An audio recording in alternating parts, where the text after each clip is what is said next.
చెప్పేవా చెవిలోన ఒక మాట, పువ్వులతో తుమ్మెద చెప్పే మాట.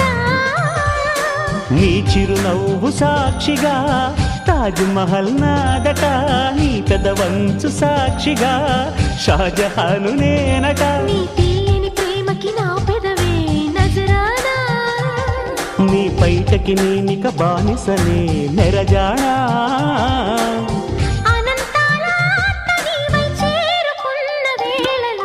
కోకలు కట్టిన కోయిలా కమ్మని కౌగిలియవే.